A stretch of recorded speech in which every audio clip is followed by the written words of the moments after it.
തിരുവചനം തിരുവചനം.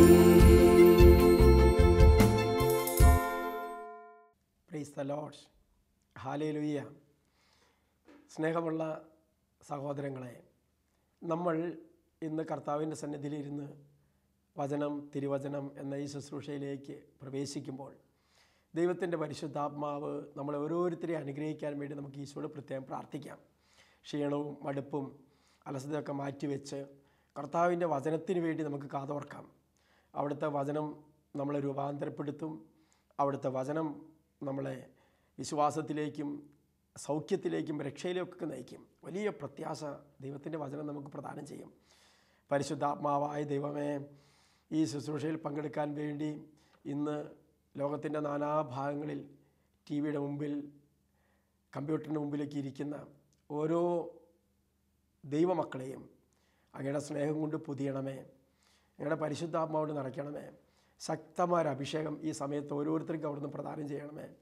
കർത്താവെ, അങ്ങയുടെ ആത്മാവിനെ അയച്ച് ഓരോരുത്തരെയും നവീകരിക്കണമെന്ന് പ്രാർത്ഥിക്കുകയാണ്. യേശുവേ സ്തോത്രം, യേശുവേ നന്ദി. Hallelujah, hallelujah, hallelujah. കർത്താവായ ദൈവമേ, അങ്ങയുടെ ആത്മാവിനെ ഇപ്പോൾ അയക്കണമേ. എല്ലാ മനുഷ്യരുടെയും ജീവിതം നവീകരിക്കപ്പെടട്ടെ. സകലരുടെയും ജീവിതത്തിൽ ദൈവസ്നേഹത്തിൻ്റെ അനുഭവം ഉണ്ടാകട്ടെ. പരിശുദ്ധാത്മാവേ, അവിടുന്ന് ഈ വചന ശുശ്രൂഷ പങ്കെടുക്കുന്ന സകലരെയും തൊട്ട് അനുഗ്രഹിക്കണമേ. യേശുവേ നന്ദി, യേശുവേ സ്തുതി. പരിശുദ്ധ മാതാവേ, വിശുദ്ധരെ, യോസേപ്പിതാവേ, ഈ വചന ശുശ്രൂഷ പങ്കാളികളാകുന്ന എല്ലാവർക്കും സമൃദ്ധമായ ദൈവാനുഗ്രഹം ഉണ്ടാകാൻ ഈശോയോട് പ്രാർത്ഥിക്കണമേ. Amen. Praise the Lord. Hallelujah. സ്നേഹമുള്ളവരെ, നമ്മളിന്ന് ചിന്തിക്കുന്നത് അനുദിനം നമ്മെ അനുതാപത്തിലേക്ക് ക്ഷണിക്കുന്ന നമ്മുടെ കർത്താവിനെ കുറിച്ചാണ്. Price the Lord. അതായത് ഓരോ ദിവസവും നമ്മുടെ ജീവിതത്തിലെ വീഴ്ചകളെക്കുറിച്ച്, പോരായ്മകളെക്കുറിച്ച് തിരുസന്നിധിയിൽ നമ്മൾ അനുദപിക്കണം. കൂട്ടി വയ്ക്കരുത്. അനുദിനം ദൈവം നമ്മൾ അനുതാപത്തിലേക്ക് ക്ഷണിക്കുന്നുണ്ട്. ലൂക്കാസ് വിശേഷം 5-ാം അധ്യായം 31-32 വാക്യങ്ങൾ. ഇവിടെ ഇങ്ങനെയാണ് പറയുന്നത്: ആരോഗ്യമുള്ളവർക്കല്ല, രോഗികൾക്കാണ് വൈദ്യനെ കൊണ്ട് ആവശ്യം. ഞാൻ വന്നിരിക്കുന്നത് നീതിമാന്മാരെ വിളിക്കാനല്ല, പാപികളെ പശ്ചാത്താപത്തിലേക്ക് ക്ഷണിക്കാനാണ്. Praise the Lord. ആരോഗ്യമുള്ളവർക്കല്ല, രോഗികൾക്കാണ് ഡോക്ടറുടെ സേവനം ആവശ്യമുള്ളത്. അപ്പോൾ വൈദ്യനെ കൊണ്ട് ആവശ്യമുള്ളത് രോഗിക്കാണ്. രോഗമില്ലാത്തവർക്ക് ഒരിക്കലും ഒരു ഡോക്ടറെ അടുത്ത് പോയി മരുന്ന് മേടിക്കുകയോ അല്ലെങ്കിൽ ഡോക്ടറെ കൺസൾട്ട് ചെയ്യേണ്ട ആവശ്യമില്ല. ഈശോ പറയാണ്, അപ്പം നീതിമാന്മാർ എന്ന് സ്വയം വിശേഷിപ്പിക്കുന്ന ഫരിസേയരും നിയമജരും ഒക്കെ ഉള്ള ഒരു കാലഘട്ടത്തിൽ നമ്മുടെ കർത്താവ് അവരെ പഠിപ്പിക്കുകയാണ്, ആരോഗ്യമുള്ളവർക്കല്ല, രോഗികൾക്കാണ് വൈദ്യനെ കൊണ്ട് ആവശ്യം. ഞാൻ വന്നിരിക്കുന്നത് നീതിമാന്മാരെ വിളിക്കാനല്ല, പിന്നെ എന്തിനാണ്? പാപികളെ പശ്ചാത്താപത്തിലേക്ക് ക്ഷണിക്കാനാണ്. അതൊരു ക്ഷണമാണ്, ഒരു ക്ഷണക്കത്ത് കർത്താവ് തരികയാണ്. ആർക്കാണ് ഈ ക്ഷണക്കത്ത്? പാപികൾക്ക്. എന്താ ക്ഷണക്കത്ത്? അവരെ പശ്ചാത്താപത്തിലേക്ക് കർത്താവ് വിളിക്കുകയാണ്. യെശയ്യാ പ്രവചനത്തിൽ നമ്മൾ വായിക്കുന്നുണ്ട്, 1-ാം അധ്യായം 18-19 വാക്യങ്ങൾ. വരുവിൻ, നമുക്ക് രമ്യതപ്പെടാം. ഇതാണ് ക്ഷണക്കത്ത്.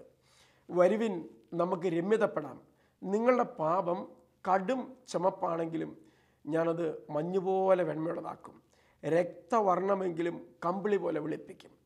അനുസരിക്കാൻ നീ തയ്യാറാണെങ്കിൽ ഐശ്വര്യം ആസ്വദിക്കും. ധിക്കാരം തുടർന്നാൽ വാളിന് ഇരയായിത്തീരും. ഹല്ലേലൂയ. ഇവിടെ കർത്താവ് നൽകുന്ന ക്ഷണക്കത്ത് ഇതാണ്: വരുവിൻ, നമുക്ക് രമ്യതപ്പെടാം. എൻ്റെ സഹോദരങ്ങളെ, ലോകത്തിലുള്ള സകല പാപികളോടും ദൈവത്തിൻ്റെ ആഹ്വാനം ഇതാണ്: വരുവിൻ, നിങ്ങൾ അനുതാപത്തിലേക്ക്, പശ്ചാത്താപത്തിലേക്ക് നമുക്ക് രമ്യതപ്പെടാം. നമ്മൾ പാപം ചെയ്യുന്നത് ദൈവത്തോടും മനുഷ്യരോടുമാണ്. അപ്പോൾ ദൈവത്തോടുള്ള രമ്യതയിലേക്ക് ദൈവം നമ്മളെ വിളിക്കുകയാണ്. വരുവിൻ, നമുക്ക് രമ്യതപ്പെടാം. ഇന്ന് ദൈവത്തിൻ്റെ ഏറ്റവും വലിയ സങ്കടം എന്താണെന്ന് അറിയാമോ? പ്രിയപ്പെട്ട സഹോദരങ്ങളെ, ഞാനും നിങ്ങളും തെറ്റ് ചെയ്തതിലല്ല ദൈവത്തിൻ്റെ വേദന. ദൈവത്തിൻ്റെ ഏറ്റവും വലിയ വേദന മനുഷ്യൻ പാപം ചെയ്തിട്ട് ആ പാപത്തിൽ അനുതാപമില്ലാതെ ആ പാപത്തിൽ അവൻ തുടരുന്നു എന്നുള്ളതാണ് ദൈവത്തിൻ്റെ വേദന. മറ്റൊരു വിധത്തിൽ പറഞ്ഞാൽ, പാപം ചെയ്യുന്ന ഒരു ധാരാളം പേരുണ്ട്.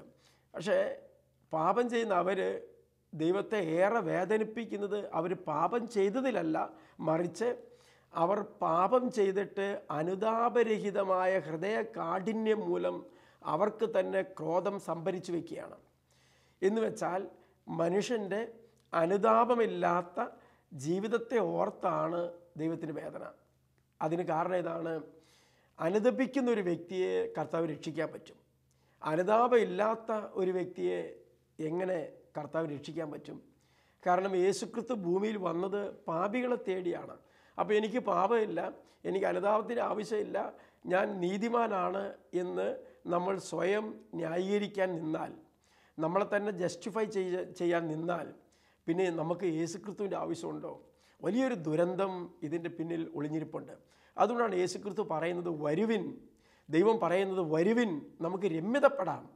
നിൻ്റെ പാപം എത്ര കടും ചുമപ്പായിക്കൊള്ളട്ടെ, എത്ര രക്തവർണ്ണം ആയിക്കൊള്ളട്ടെ, ഞാനത് മഞ്ഞുപോലെ കമ്പിളി പോലെ വെണ്മയുള്ളതാക്കി മാറ്റാൻ കഴിവുള്ളവനാണ് നിന്നെ വിളിക്കുന്നത്. പക്ഷേ കർത്താവിൻ്റെ ഈ ക്ഷണക്കത്ത് സ്വീകരിക്കാനോ നോക്കാനോ അത് അംഗീകരിക്കാനോ ഇന്ന് അനേകർ തയ്യാറല്ല. എന്നാൽ ഒരുപാട് പേര് ഇത് ഏറ്റെടുത്ത് അവരുടെ ജീവിതത്തിൽ ഇന്ന് ഐശ്വര്യം ആസ്വദിക്കുകയാണ്. എന്നാൽ ഒരുപാട് പേര് എല്ലാവരും ചെയ്യുന്നതല്ല ഇത്, പാപം ചെയ്യാതെ ജീവിക്കാൻ പറ്റും, ദൈവം അങ്ങനെ പലതും പറയും, ബൈബിളിൽ അങ്ങനെ പലതും എഴുതും, സഭ അങ്ങനെ പലതും പറയും എന്നൊക്കെ പറഞ്ഞ് അവരുടെ പാപത്തിൽ തന്നെ തുടർന്ന് അവർക്ക് തന്നെ അവർ അനർത്ഥം വിളിച്ചു വരുത്തിക്കൊണ്ടിരിക്കുകയാണ്.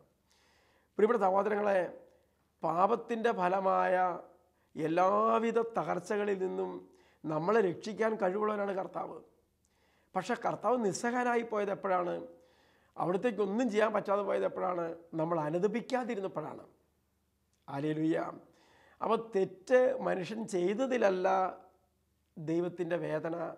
പാപം ചെയ്ത മനുഷ്യൻ പാപത്തിൽ തന്നെ അനുതാപരഹിതമായ ജീവിതം നയിക്കുന്നു എന്നുള്ളതാണ് ദൈവത്തിൻ്റെ ഒരു പ്രധാനപ്പെട്ട വേദന. Price the Lord. ഹല്ലേലൂയ. അതുകൊണ്ട് എൻ്റെ സഹോദരങ്ങളെ, ദൈവമായ കർത്താവ് ലൂക്കാ സുവിശേഷം 5-ാം അധ്യായം 31-32 വാക്യങ്ങളിൽ പറഞ്ഞ വചനം നിങ്ങൾ മറക്കരുത്. ആരോഗ്യം ഉള്ളവർക്കല്ല, രോഗികൾക്കാണ് വൈദ്യനെ കൊണ്ട് ആവശ്യം. അത് വളരെ കറക്റ്റാണ്. രോഗമില്ലാത്ത ഒരാൾ ചികിത്സിക്കാൻ പോകേണ്ട ആവശ്യമില്ല. ഈശോ പറഞ്ഞത്, ഞാൻ വന്നിരിക്കുന്നത് നീതിമാന്മാരെ വിളിക്കാനല്ല, അവർക്കെൻ്റെ ആവശ്യമില്ലായിരിക്കാം, എന്നാൽ ഞാൻ വന്നിരിക്കുന്നത് പാപികളെ പശ്ചാത്താപത്തിലേക്ക് ക്ഷണിക്കാനാണ്. അപ്പോൾ കർത്താവ് അനുദിനം ഇത് ചെയ്യുന്നുണ്ട്. ഓരോ ദിവസവും ഈശോ നമ്മെ ഓരോരുത്തരെയും അനുതാപത്തിലേക്ക് ക്ഷണിക്കുന്നുണ്ട്. നമ്മൾ നമ്മുടെ പാപത്തെക്കുറിച്ച് അനുദപിച്ച് കർത്താവിലേക്ക് ചെന്നാൽ നമുക്ക് ഐശ്വര്യം ആസ്വദിക്കാൻ പറ്റും. അതല്ല, പാപത്തിൽ തന്നെ തുടർന്ന് അനർത്ഥം വരുത്തിയാൽ അത് നമുക്ക് തന്നെയാണ് അതിൻ്റെ നഷ്ടം. അതുകൊണ്ടാണ് കർത്താവ് പറയുന്നത്, ലൂക്കാ സുവിശേഷം 13-ാം അധ്യായം 1 മുതൽ 5 വരെയുള്ള വാക്യങ്ങൾ. അവിടെ കർത്താവിൻ്റെ വചനം നമ്മളെ ഇങ്ങനെ പഠിപ്പിക്കുകയാണ്. ഗലീലക്കാരായ ഏതാനും പേരുടെ ബലികളിൽ അവരുടെ രക്തം കൂടി പീലാത്തോസ് കലർത്തിയ വിവരം ആ സമയത്ത് യേശുക്രിസ്തുവിനെ മറ്റുള്ളവർ അറിയിക്കുകയാണ്. അപ്പോൾ യേശു അവരുടെ മറുപടി അതിന് ഇങ്ങനെയാണ് പറയുന്നത്, അതെല്ലാം അനുഭവിച്ചതുകൊണ്ട് അവർ മറ്റെല്ലാ ഗലീലയേക്കാൾ കൂടുതൽ പാപികളായിരുന്നു എന്ന് നിങ്ങൾ വിചാരിക്കുന്നുവോ? അപ്പോൾ പീലാത്തോസ് അവരുടെ ബലികളിൽ അവരുടെ കുറേ പേരുടെ രക്തത്തോടെ കലർത്തി, അങ്ങനെ ആ ബലിയെ അശുദ്ധമാക്കി. ഈ സംഭവം കേൾക്കുമ്പോൾ യേശുവിൻ്റെ പ്രതികരണം ഇങ്ങനെയാണ്, അത് പീലാത്തോസ് ചെയ്തതുകൊണ്ട് ആ ബലി അർപ്പിച്ചവർ മറ്റെല്ലാ ഗലീലയേക്കാൾ കൂടുതൽ പാപികളായിരുന്നു എന്ന് നിങ്ങൾ വിചാരിക്കുന്നുവോ? അല്ല എന്ന് ഞാൻ നിങ്ങളോട് പറയുന്നു. പശ്ചാത്തപിക്കുന്നില്ലെങ്കിൽ നിങ്ങളെല്ലാവരും അതുപോലെ നശിക്കും. പ്രധാനപ്പെട്ട സംഗതിയാണ്. പശ്ചാത്തപിക്കുന്നില്ലെങ്കിൽ നിങ്ങളെല്ലാവരും അതുപോലെ നശിക്കും. അപ്പോൾ ഇവർ ഇതിപ്പോൾ യേശുവോട് പറയുമ്പോൾ ആ ഗലീലക്കാരായ ആളുകൾ ഇങ്ങനത്തെ ദുരവസ്ഥയിലൂടെ പോകേണ്ടി വന്നപ്പോൾ അവർ മഹാപാപികളായിരുന്നു, അവർ വലിയ തെറ്റുകാരായിരുന്നു എന്നുള്ളൊരു മനോഭാവത്തിലാണ് ഇത് അറിയിക്കുന്നത്. ഇസ്രായേലിൽ ഗോപുരം ഇടിഞ്ഞു കൊല്ലപ്പെട്ട 18 പേർ അന്ന് ജെറൂസലേമിൽ വസിച്ചിരുന്ന മറ്റെല്ലാ ഇസ്രായേൽക്കാർക്ക് കൂടുതൽ പാപികളായിരുന്നു എന്ന് നിങ്ങൾ വിചാരിക്കരുത്. അല്ല എന്ന് ഞാൻ നിങ്ങളോട് പറയുന്നു. പശ്ചാത്തപിക്കുന്നില്ലെങ്കിൽ നിങ്ങളെല്ലാവരും അതുപോലെ നശിക്കും. അപ്പോൾ 2 കാര്യങ്ങളിലെ കർത്താവിൻ്റെ പ്രതികരണം വളരെ മനോഹരമാണ്. ഗലീലക്കാരായ ഏതാനും പേരുടെ ബലികളിൽ അവർ രക്തം പീലാത്തോസ് കലർത്തി, ശീലോഹയിൽ ഗോപുരമിടിഞ്ഞ് കൊല്ലപ്പെട്ട ആ 18 പേർ അന്ന് ജെറൂസലേമിൽ വസിച്ചിരുന്ന മറ്റെല്ലാ മനുഷ്യരെക്കാൾ പാപികളായിരുന്നില്ല. പശ്ചാത്തപിക്കുന്നില്ലെങ്കിൽ, ഈശോ പഠിപ്പിക്കണം, പശ്ചാത്തപിക്കുന്നില്ലെങ്കിൽ, എൻ്റെ പ്രിയപ്പെട്ട സഹോദരങ്ങളെ, ഈ വചനം കേൾക്കുന്ന നിങ്ങൾ മനസ്സിലാക്കേണ്ട കാര്യം ഇതാണ്. പാപം ചെയ്തതുകൊണ്ട്, പാപത്തിൽ കുറേ നാൾ ജീവിച്ചതുകൊണ്ട് മാത്രമല്ല നമുക്ക് അനർത്ഥം വരുന്നത്. പിന്നെയോ, നീ ദൈവം ആഗ്രഹിക്കുന്ന ഒരു മേഖലയിലേക്ക് നീ തിരിച്ചു വരാത്താണ് അതിൻ്റെ അനർത്ഥത്തിന് കാരണം. അതുള്ള യേശയ പ്രവചനം 1-ാം അധ്യായം 19-ാമത്തെ വാക്യം പഠിപ്പിക്കുന്നത്, അനുസരിക്കാൻ തയ്യാറാണെങ്കിൽ നീ ഐശ്വര്യം ആസ്വദിക്കും, ധിക്കാരം തുടർന്നാൽ വാളിന് ഇരയായിത്തീരും. എന്താ ധിക്കാരം? ഞാൻ പാപിയല്ല, ഞാൻ അത്യാവശ്യം ഭേദപ്പെട്ട മനുഷ്യനാണ്, വലിയ കുഴപ്പമൊന്നും എനിക്കില്ല എന്ന ചിന്തയിൽ നിൻ്റെ പാപത്തെക്കുറിച്ച് അനുദപിക്കാതെ പാപത്തിൻ്റെ എണ്ണം വർദ്ധിപ്പിച്ച് ആ പാപത്തിൽ തന്നെ തുടർന്ന് നീ ദൈവത്തിൽ നകലുമ്പോൾ കർത്താവ് പറയാണ്, നിനക്ക് വാള് ഉണ്ട്, നീ വാളിന് ഇരയായിത്തീരും. അതുകൊണ്ടാണ് ഈശോ ലൂക്കാസ് സുവിശേഷം 13-ാം അധ്യായത്തിലും അത് ആവർത്തിക്കുന്നത്. എന്താണ്? പശ്ചാത്തപിക്കുന്നില്ലെങ്കിൽ. അപ്പോൾ ഒരാശ്വാസം അവിടെ കിടപ്പുണ്ട്. എത്ര മാരക പാപം ചെയ്ത വ്യക്തിയാണെങ്കിലും, എത്രമാത്രം ദൈവത്തിൽ നകന്ന വ്യക്തിയാണെങ്കിലും, എൻ്റെ സഹോദരങ്ങളെ, നമ്മൾ പശ്ചാത്തപിച്ച് അനുദപിച്ച് അനുദിനം ദൈവത്തിലേക്ക് മടങ്ങാൻ തയ്യാറാണെങ്കിൽ പാപത്തിൻ്റെ കോൺസിക്വൻസ്, പാപത്തിൻ്റെ സൈഡ് എഫക്റ്റ് നമ്മളെ തേടി വരില്ല. ദൈവം നമ്മോട് കരുണ കാണിക്കും. റോമ 2:4 പറയുന്നത്, നിന്നെ അനുതാപത്തിലേക്ക് നയിക്കുകയാണ് ദൈവത്തിൻ്റെ കരുണയുടെ ലക്ഷ്യമെന്ന് നീ അറിയുന്നില്ലേ? ഇത് ലോകത്തിലെ സകല മനുഷ്യരും കേട്ടിരുന്നെങ്കിൽ. ദൈവനോട് കരുണ കാണിക്കും. ദൈവം കാരുണ്യവാനാണ്, അവിടുന്ന് അനന്ത നന്മയാണ്, അനന്ത കരുണയാണ്, ഒരു മാറ്റമില്ല. പക്ഷെ ആർക്കാണ് ഈ കരുണ കർത്താവ് വച്ചിരിക്കുന്നത്? അനുദപിക്കുന്നവർക്ക്. അപ്പോൾ ഒരു വ്യക്തി അനുദപിക്കുമ്പോൾ ആ വ്യക്തി അന്നുവരെ ദൈവത്തിനും സമൂഹത്തിനും ലോകത്തിനുമെതിരെ ചെയ്ത ഒരു തെറ്റുപോലും കർത്താവ് ഓർക്കില്ല. അത്ര പ്രധാനപ്പെട്ട ഒരു സംഗതിയാണ് അനുതാപം. പക്ഷെ അനുതാപമാണ് ഇന്ന് പിശാച് നമ്മളിൽ നിന്ന് അകറ്റിക്കൊണ്ടിരിക്കുന്നത്. കാരണം പിശാചിനറിയാം, നമ്മൾ അനുദപിച്ച് മടങ്ങി വന്നാൽ, ധൂർത്തപുത്രൻ അനുദപിച്ച് പിതാവിൻ്റെ ഭവനത്തിലേക്ക് മടങ്ങി വന്നപ്പോൾ എന്തായിരുന്നു അവിടുത്തെ സ്ഥിതി? എൻ്റെ സഹോദരങ്ങളെ, എന്തുമാത്രം ആഘോഷങ്ങളാണ് ആ ഭവനത്തിൽ നടന്നത്. അതുപോലെ സ്വർഗം സന്തോഷിക്കുമെന്ന്, ദൈവം കൈനീട്ടി ഏതൊരു പാപിയെയും സ്വീകരിക്കുമെന്ന് പിശാചിനറിയാം. അപ്പോൾ അതുകൊണ്ട് പിശാച് മനുഷ്യ മക്കളുടെ ഹൃദയങ്ങളിൽ നിക്ഷേപിച്ചിരിക്കുന്ന ഒരു ചിന്തയാണ്, നീ അനുദപിക്കേണ്ട ആവശ്യമില്ല, ദൈവം പുറത്തോളും, നീ ചെയ്യുന്നത് ചെയ്തോ, ഇതൊക്കെ എല്ലാവരും ചെയ്യുന്നതാണ്. എന്നാ വൃത്തികേട് ചെയ്താലും എന്തൊക്കെ പാപം ചെയ്താലും ചില മനുഷ്യർ അതിനെ ന്യായീകരിക്കും. കാരണം അനുതാപരഹിതമായ ഹൃദയ കാഠിന്യം അവരുടെ ഉള്ളിൽ കൂടിയുള്ളതാണ്. റോമാലേഖനം 2-ാം അധ്യായം അതിൻ്റെ 4 മുതൽ താഴേക്ക് വായിക്കുമ്പോൾ കർത്താവിൻ്റെ കാരുണ്യത്തെക്കുറിച്ച്, അനുതാപരഹിതമായ ഹൃദയ കാഠിന്യ നിമിത്തം നീ നിനക്ക് തന്നെ ക്രോധം സംഭരിച്ചു വെക്കുകയാണ്. എൻ്റെ സഹോദരങ്ങളെ, ഈ വചനം കേൾക്കുമ്പോൾ ഇത് നിങ്ങളുടെ ശ്രദ്ധയിലുണ്ടായിരിക്കട്ടെ. അനുതാപമില്ലാതെ ചെയ്ത പാപത്തെ ന്യായീകരിച്ച് അതിനെ താലോലിച്ച് നീ മുൻപോട്ട് പോകുമ്പോൾ ഒരു കാര്യം ഓർക്കുക, അനുതാപരഹിതമായ നിൻ്റെ ഹൃദയ കാഠിന്യ നിമിത്തം നീ ദൈവത്തിൻ്റെ ക്രോധം അനുദിനം സംഭരിച്ചു വയ്ക്കുകയാണ്. Price the Lord, hallelujah. അപ്പോൾ അനുതാപമില്ലാതെ ഈ ഭൂമുഖത്ത് ജീവിച്ചിരിക്കുന്ന മനുഷ്യർ ദൈവത്തിൻ്റെ ക്രോധം സംഭരിച്ച് വയ്ക്കുന്നു എന്നാണ് ബൈബിൾ പഠിപ്പിക്കുന്നത്. അതുകൊണ്ടല്ലേ പിശാച് നമ്മളെ അനുദപിക്കാൻ അനുവദിക്കാത്തത്? നീ പാപം ചെയ്തോ, ദൈവം കരുണ കാണിക്കും. ഒരു കാര്യം ഓർക്കണം, റോമ 2:4 ദൈവത്തിൻ്റെ കരുണയുടെ ലക്ഷ്യം എന്താണ്?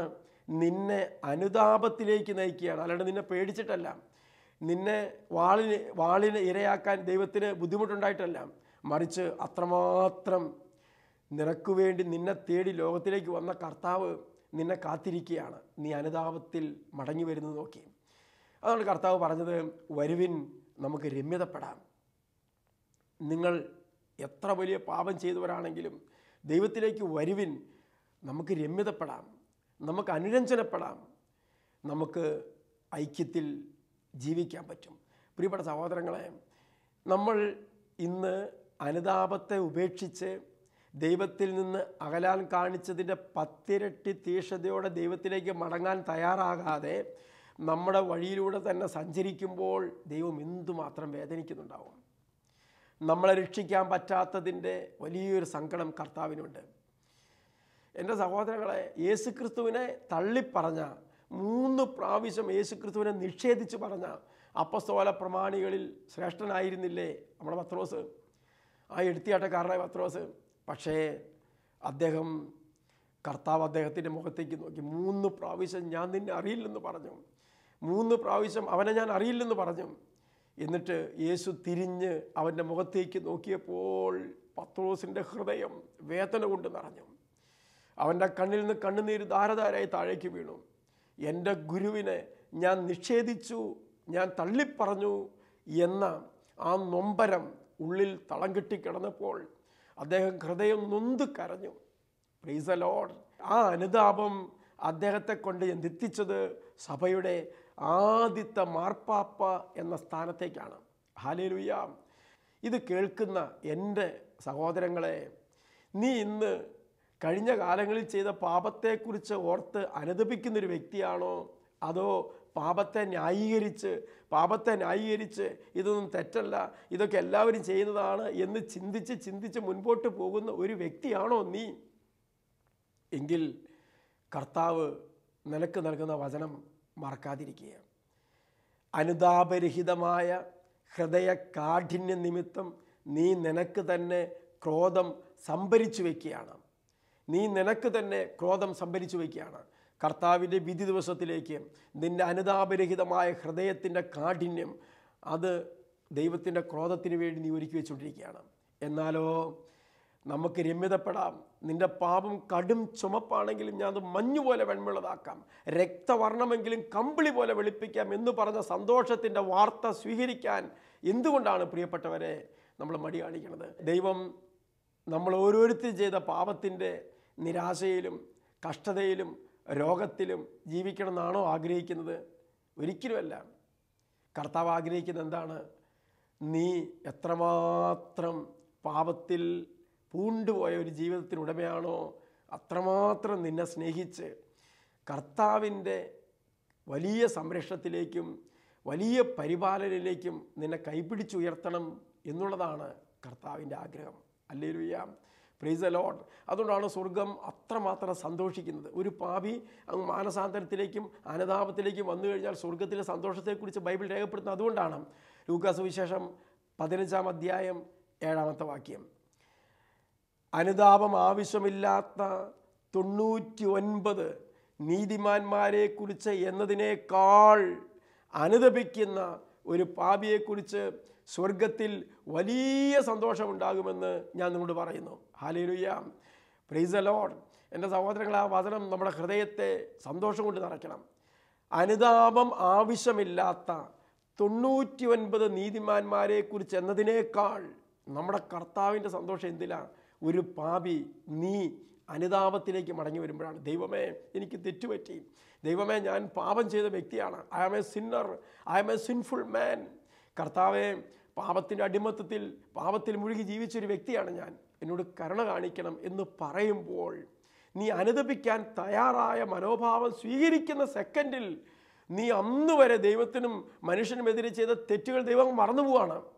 അതുകൊണ്ടല്ലേ കർത്താവ് പറഞ്ഞു, നിൻ്റെ പാപം ഞാൻ ഇനി ഓർക്കുക പോലുമില്ല, ആഴിയുടെ അഗാധങ്ങളിലേക്ക് അത് താഴ്ത്തിക്കളയും. പിന്നെ എന്തിനാ സഹോദരങ്ങളെ ഞാനും നിങ്ങളും ഈ പാപത്തിൻ്റെ അകൃത്യം പേറി ജീവിക്കുന്നത്? നമുക്കും ഒരു വിശുദ്ധയായി തീരാനുള്ള ഒരു മാർഗം ദൈവം ഒരുക്കി വെച്ചിട്ടില്ലേ? ഹല്ലേലൂയ. Price the Lord. പ്രിയപ്പെട്ട സഹോദരങ്ങളെ, നമ്മുടെ ജീവിതത്തിൽ അത് നമ്മൾ മനസ്സിലാക്കി കർത്താവിലേക്ക് മടങ്ങാം. ഇതാ ദൈവം നമ്മളെ വിളിക്കുകയാണ്. ലൂക്കാ 5:31-32. ആരോഗ്യമുള്ളവർക്കല്ല, രോഗികൾക്കാണ് വൈദ്യനെ കൊണ്ട് ആവശ്യം. ഞാൻ വന്നിരിക്കുന്നത് നീതിമാന്മാരെ വിളിക്കാനല്ല, പാപികളെ പശ്ചാത്താപത്തിലേക്ക് ക്ഷണിക്കാനാണ്. ഇന്ന് യേശു നിന്നെ ക്ഷണിക്കുകയാണ്. ഇന്നോളം വിചാരത്താലും വാക്കാലും പ്രവൃത്തിയാലും ഉപേക്ഷയാലും നീ ചെയ്തു പോയ തെറ്റുകളെക്കുറിച്ച് അനുതപിച്ച് കർത്താവിലേക്ക് വന്ന് കർത്താവുമായി രമ്യതയിലായി ഐശ്വര്യം ആസ്വദിക്കാൻ നമുക്ക് തീരുമാനിക്കാം. അതിനൊരു കൃപ പരിശുദ്ധാത്മാവ് ഇന്ന് നിങ്ങൾക്ക് തരട്ടെ എന്ന് പ്രാർത്ഥിക്കുകയാണ്. യേശുവേ സ്തോത്രം, യേശുവേ നന്ദി, യേശുവേ സ്തോത്രം, യേശുവേ നന്ദി. ഹല്ലേലൂയ. Price the Lord. ദൈവം നിങ്ങളെ അതിന് സഹായിക്കട്ടെ. ഹല്ലേലൂയ.